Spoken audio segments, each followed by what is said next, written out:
Na seção do fundo de diversas lojas americanas, o consumidor encontra uma enorme seleção de DVDs dos mais diversos filmes, séries e shows.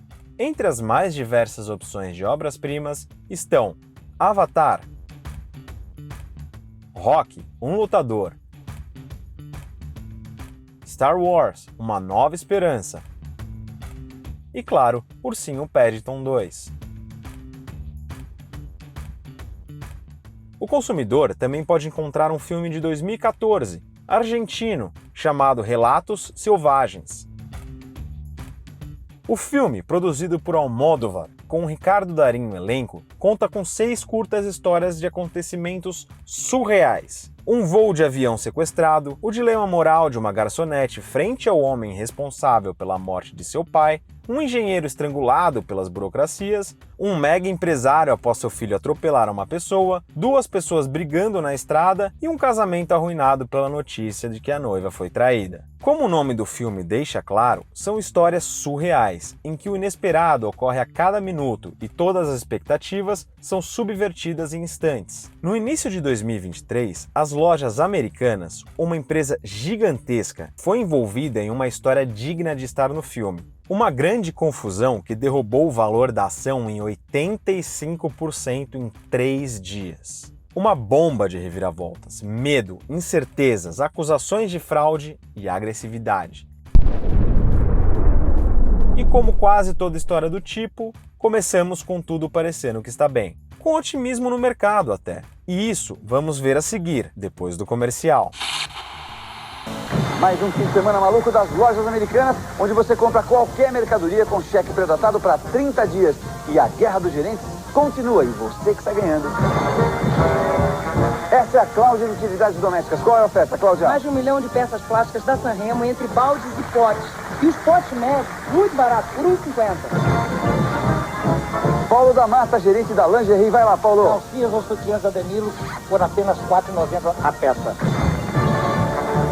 Esse é o Zé Roberto de Eletrodomésticos. Qual é, Zé? Nós temos mais de 30 mil ferros dupla função da Black Decker, vapor e seco, por R$ 22,90. Esse é o BAP, gerente de CDs, que está com uma promoção incrível pra gente. Dá uma olhada, ó. 130 mil discos da EA Moedor, começo de Mamonas Assassinas, por R$ 12,90. E olha só quem é que tá aqui. Seu cabelo é da hora, é meu violão.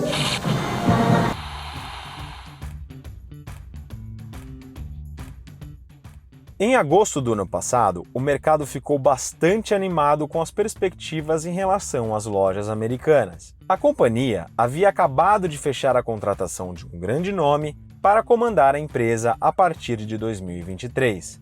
Sérgio Rial, ex-presidente do Santander do Brasil. Um grande nome, respeitadíssimo no mercado, com credibilidade, experiência, capacidade de liderança. O ano novo chegou. Rial assumiu e o sonho se tornou pesadelo. A primeira coisa é deixar claro que eu tomei posse juntamente com o CFO André Covre no dia 2 de janeiro. Ou seja, em 9 dias, por mais diligentes que tivéssemos sido, não somos capazes de hoje poder atestar os fatos que foram claramente identificados como inconsistências contábeis, e eu pretendo, pelo menos nos próximos minutos, tentar elucidar algumas perguntas, e tenho absoluta convicção de que não serei capaz de responder a todas as perguntas que vocês ainda têm.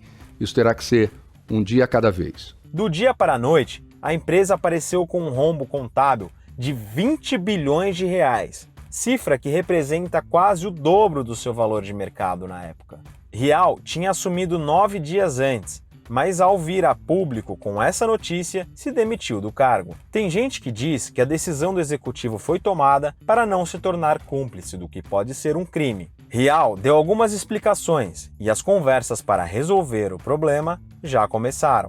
Mas até agora não dá para avaliar com precisão o tamanho do problema. Já se fala em uma dívida na casa de 40 bilhões de reais. Entender isso perfeitamente só será possível depois de correções nos balanços da empresa, o que ainda pode demorar meses.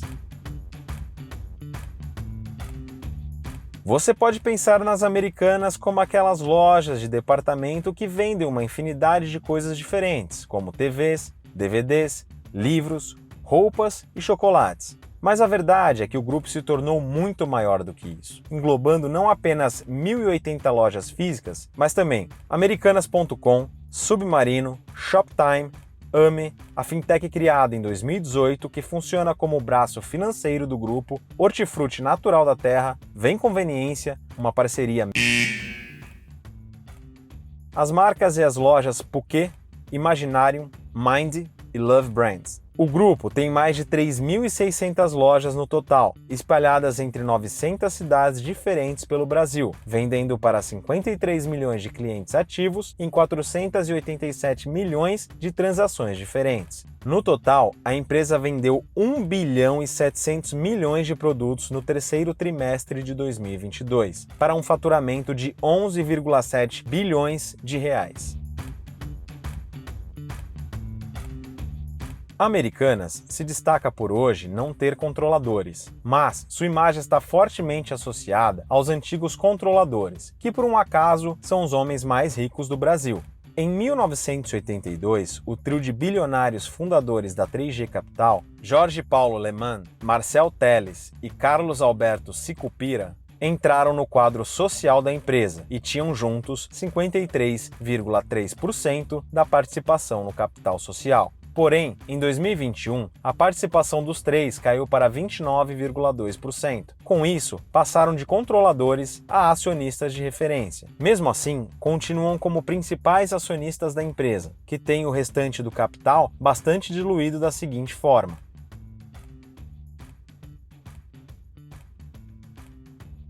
em coletiva restrita a alguns participantes, pode isso, Arnaldo! Rial chegou a declarar que, se as Americanas não tivessem um aporte de capital, não teria caixa para saldar o patamar atual de dívidas, ou seja, ele vai ser necessário. Ao que tudo indica, isso tudo é fruto de uma operação financeira chamada risco sacado. Alguns chamam de adiantamento a fornecedores, outros chamam de confirming. Cada banco, cada credor tem um nome específico, tentando dar a esse produto uma customização que na realidade não existe. Na prática, o risco sacado é simplesmente a antecipação dos valores que o fornecedor tem a receber quando ele faz uma venda a prazo. O processo é bem simples, acompanhe para entender. Imagine que você é Americanas e negociou um prazo de 120 dias junto a um fornecedor para pagar uma compra. Porém, o fornecedor precisará do dinheiro antes desse prazo, mas, por algum motivo, ele não tem limite nos bancos para solicitar o valor. Pode ser que ele seja muito pequeno, ou que tenha algum tipo de restrição cadastral que impeça o banco de lhe dar limite. Já você é um grande conglomerado, tem um bom nome na praça e limites altos nos bancos. Inclusive, parte deles você não está utilizando. Para ajudar o seu fornecedor a tomar mais fôlego de caixa, ele pode utilizar parte do seu limite fazendo uma operação de risco sacado. Em outras palavras, ele antecipa o recebimento de uma compra que você fez a prazo junto ao banco. E quem passa a dever para a instituição financeira é você, nesse caso, a Americanas. A condição para que o fornecedor possa realizar essa operação é já ter emitido a nota fiscal e ter entregado a mercadoria ou o serviço. Simples, não é mesmo? Tão simples que esse tipo de operação é muito comum entre as empresas de varejo brasileiras. De um lado, isso desafoga o caixa do fornecedor que não pode dar prazo e não consegue limite para capital de giro no banco. De outro, isso ajuda as empresas a fidelizarem os fornecedores e a comprar daqueles que só venderiam à vista. Porém, no risco sacado, existe um detalhe muito importante. Quando um fornecedor antecipa os recursos da venda e o prazo original da transação comercial é aumentado, o cliente, sacado, precisa registrar essa operação no seu balanço, como dívida bancária. Isso porque, como dissemos, ele passa a dever para o banco e não mais para o seu fornecedor. E parece que foi isso que a Americanas não fez. Em outras palavras, a Americanas pode estar devendo, no mínimo, 20 bilhões de reais para instituições financeiras e não contabilizou nada disso. Alguns dos efeitos desastrosos dessa inconsistência contábil são: o patrimônio líquido ficaria negativo, pois no balanço do terceiro trimestre de 2022 ele era de 14,6 bilhões de reais. Nessa situação, ele precisaria fazer um aporte de capital, algo que os investidores já estão exigindo de forma bem incisiva. O indicador dívida líquida, EBITDA, passaria de 1,7 vezes, nível considerado saudável, para 8 vezes. A piora desse indicador justifica o pedido de antecipação do vencimento dos contratos que possuem covenants de endividamento. Explicando, covenants são cláusulas que constam em títulos de renda fixa, como bonds e debêntures, que servem para proteger os direitos dos credores. Por exemplo, imagine que você adquira debêntures de uma empresa que pague 15% ao ano. No contrato que você assinou, existe uma cláusula que diz que, se o múltiplo dívida líquida, EBITDA, dessa empresa ultrapassar 3 vezes, ela passará a lhe pagar 20% sobre o título. No caso das Americanas, aparentemente, uma minoria dos contratos tinham essa cláusula. Mesmo assim, é mais um desembolso que atinge em cheio as finanças da empresa. Na manhã seguinte ao anúncio do rombo, as ações da empresa começaram a derreter e desvalorizaram cerca de 80%. Mas não são só as ações que estão sofrendo com esse tombo sem precedentes da bolsa. Tem muitos fundos de ações e de renda fixa que possuem papéis da empresa e que estão sentindo esse impacto. Um dos exemplos é o fundo New Reserve Imediata, do Nubank, um dos maiores do Brasil, com 1,2 milhões de cotistas. A instituição indicava o fundo para a reserva de emergência e o apresentava como de baixo risco e alta liquidez.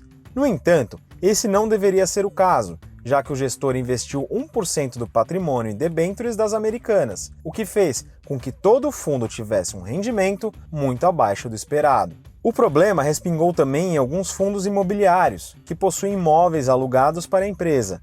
Além de uma injeção de capital para tentar viabilizar o negócio, as Americanas também precisará cortar gastos. Para isso, pode ser que precise fechar lojas, o que traria prejuízos aos cotistas dos fundos imobiliários, ao menos em um primeiro momento. Até o momento, a única certeza que temos é de que a companhia tem um grande problema contábil e financeiro para resolver, e que tudo o que aconteceu abalou muito a sua credibilidade no mercado e deixou os investidores desconfortáveis. Porém, há pontos meio obscuros nessa história toda. Number 1.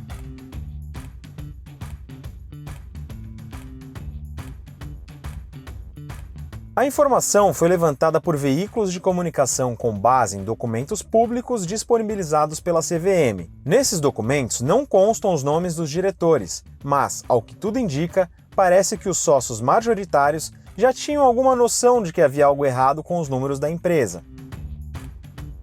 Number 2.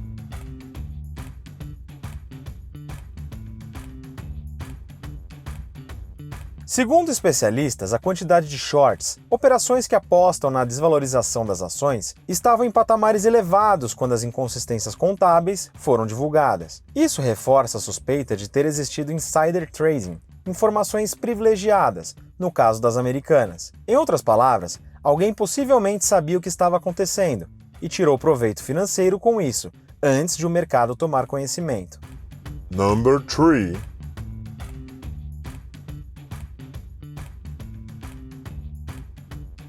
Na contramão das outras varejistas, as Americanas pagou o valor recorde de 550,6 milhões de reais em dividendos. Isso representa 0,62 centavos por cada papel nas mãos dos investidores. Para você ter uma ideia, as principais concorrentes, Via e Magazine Luiza, foram muito mais comedidas. No caso da Via, ela não distribui proventos desde 2018. Já a Magalu distribuiu 100 milhões de reais no ano passado, o equivalente a 0,01 centavo por ação. Tradicionalmente, o varejo não paga altos dividendos, pois o setor precisa de capital intensivo para a operação, ou seja, os sócios precisam reinvestir constantemente no negócio para manter a competitividade, e é isso que as empresas como Via e Magalu fazem. Nesse caso, quem está fora da curva é Americanas. É muito cedo para conclusões, mas, muitas vezes, dividendos são usados como chamariz para investidores, quando a empresa não está bem como se imagina. No apagar das luzes da sexta-feira 13 de janeiro, a Justiça atendeu ao pedido das Americanas e concedeu uma tutela de urgência cautelar, que suspendeu possibilidade de bloqueio ou sequestro de bens. A companhia fez isso depois que o BTG pediu bloqueio de 1,2 bilhão de reais de recursos da empresa. Com essa decisão, a empresa teria um prazo de 30 dias para elaborar um plano dizendo o que pretende fazer para sair dessa situação, sem correr o risco que os credores pedissem o pagamento antecipado da dívida. No pedido, as Americanas cita que possui 146 mil acionistas e é responsável por mais de 100 mil empregos diretos e indiretos. Segundo a empresa, as inconsistências contábeis de 20 bilhões poderiam elevar o seu endividamento e acarretar o vencimento antecipado e imediato de 40 bilhões de reais em dívidas. Contudo, a calma não veio e nem durou. Na quarta-feira, a decisão foi revertida na Justiça Carioca. O BTG conseguiu o bloqueio de 1 bilhão e 200 milhões de reais. Para piorar, a empresa, que havia inicialmente dito ter uma disponibilidade de 8 bilhões, contou que o caixa era de apenas 800 milhões, um décimo do que havia anunciado. Ainda por cima, parte desses 800 milhões de reais já estava indisponível. Outros bancos como Itaú, Bradesco e Safra correram para bloquear recursos. Com tudo isso, a empresa entrou com um pedido de recuperação judicial em caráter de urgência. Esse processo é longo, com duração média de 3 anos, podendo se estender por mais tempo, como foi o caso da Oi, que durou 6 anos. Na bolsa, a primeira coisa que acontece com uma empresa em recuperação judicial é a sua saída do Ibovespa. Além disso, as ações tendem a sofrer alta volatilidade durante o processo e perder liquidez. O que se sabe é que deverá ser necessário um aumento de capital expressivo para que a Americanas consiga sair do buraco. Até o momento, os 3 principais sócios ofereceram uma injeção de 6 bilhões de reais na Americanas. Porém, o valor não agradou o mercado, em especial os bancos, que avaliam que o valor deveria ser algo entre 10 e 15 bilhões de reais para que a empresa possa respirar. Quanto será que vai ser o valor para resolver a questão das Americanas? Não perca os próximos capítulos dessa história.